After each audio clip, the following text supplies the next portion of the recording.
ਦੋਸਤੋ, ਕੌੜ ਤੁੰਮੇ ਦੀ ਅਜਵੈਣ ਪੇਟ ਦੇ ਲਈ ਨਾ ਬਹੁਤ ਮਹੱਤਵਪੂਰਨ ਆ, ਪਰ ਅੱਜ ਕੱਲ ਕੋਈ ਇਹਨੂੰ ਬਣਾਉਂਦਾ ਨਹੀਂ। ਪਹਿਲਾਂ ਤਾਂ ਆਮ ਸਾਡੇ ਬਜ਼ੁਰਗ ਇਹਨਾਂ ਚੀਜ਼ਾਂ ਤੋਂ ਜਾਣੂ ਹੁੰਦੇ ਸੀ ਤੇ ਜਥਾਜੋਗ ਘਰਾਂ 'ਚ ਇਹ ਚੀਜ਼ਾਂ ਬਣਾ ਕੇ ਵੀ ਰੱਖਦੇ ਸੀ। ਅਸੀਂ ਅੱਜ ਵੀ ਉਸੇ ਪੁਰਾਤਨ ਵਿਧੀ ਨਾਲ, ਪਰੰਪਰਾਗਤ ਵਿਧੀ ਨਾਲ ਕੌੜ ਤੁੰਮੇ ਦੀ ਅਜਵੈਣ ਆਪਣੀ ਪ੍ਰਯੋਗਸ਼ਾਲਾ 'ਚ, ਆਪਣੀ ਫਾਰਮੇਸੀ 'ਚ ਤਿਆਰ ਕਰਦੇ ਆ, ਤਾਂ ਕਿ ਜਿਹੜੀ ਉਹ ਆਯੁਰਵੇਦ ਦੇ ਸਿਧਾਂਤ ਨੇ ਉਹ ਅਲੋਪ ਨਾ ਹੋਣ।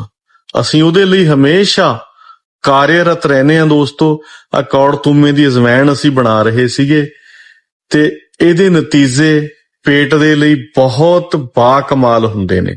ਕਿਸੇ ਨੂੰ ਕਬਜ਼ ਰਹਿੰਦੀ ਆ, ਪੇਟ ਦੇ ਵਿੱਚ ਗੈਸ ਬਣਦੀ ਆ, ਕਿਉਂਕਿ ਆਯੁਰਵੇਦ ਮੰਨਦਾ ਵੀ ਪੇਟ ਤੋਂ ਹੀ ਰੋਗ ਉਤਪੰਨ ਹੁੰਦੇ ਨੇ। ਸੋ ਅਸੀਂ ਜਿਵੇਂ ਨਮਕ ਆ, ਉਹ ਵੀ ਇਹ ਨਹੀਂ ਕਿ ਪੀਸਿਆ ਪਸਾਇਆ ਕਿਤੋਂ ਲੈ ਲਿਆ ਪਾਤਾ, ਨਹੀਂ।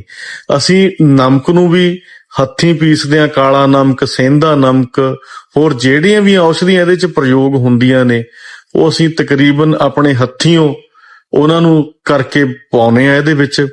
ਆ ਦੇਖੋ, ਫਿਰ ਇਹਨੂੰ ਮਿਕਸ ਕਰਕੇ ਅਸੀਂ ਵਧੀਆ ਤਰੀਕੇ ਨਾਲ ਇਹ ਅਜਵੈਣ ਅਸੀਂ ਓਨੀ ਕੁ ਮਾਤਰਾ 'ਚ ਬਣਾ ਕੇ ਰੱਖਦੇ ਆ ਜਿਹੜੀ ਸਾਡੇ ਬਸ ਦਵਾਖਾਨੇ ਦੀ ਪੂਰਤੀ ਹੋਈ ਜਾਵੇ। ਬਹੁਤ ਦੂਰ ਦਰਾਡਿਓਂ ਸੱਜਣੇ ਅਜਵੈਣ ਲੈਣ ਆਉਂਦੇ ਨੇ।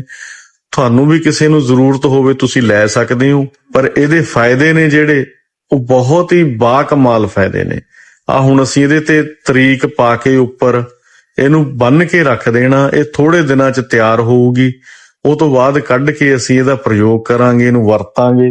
ਸੋ ਦੋਸਤੋ, ਇਹ ਜਿਹੜੀਆਂ ਚੀਜ਼ਾਂ ਨੇ ਇਹਨਾਂ ਨੂੰ ਬਣਾਉਣ ਦੇ ਲਈ ਮਿਹਨਤ ਦੀ ਤਾਂ ਲੋੜ ਹੁੰਦੀ ਆ, ਤੇ ਪਰ ਜਿਹੜਾ ਆਨੰਦ ਆਉਂਦਾ ਜਦੋਂ ਇਹ ਚੀਜ਼ਾਂ ਮਰੀਜ਼ ਨੂੰ ਆਰਾਮ ਦਿੰਦੀਆਂ ਨੇ, ਇਹ ਔਸ਼ਧੀਆਂ ਕਿਸੇ ਦਾ ਰੋਗ ਦੂਰ ਕਰਦੀਆਂ ਨੇ, ਉਦੋਂ ਸਾਨੂੰ ਬਹੁਤ ਆਨੰਦ ਹੁੰਦਾ।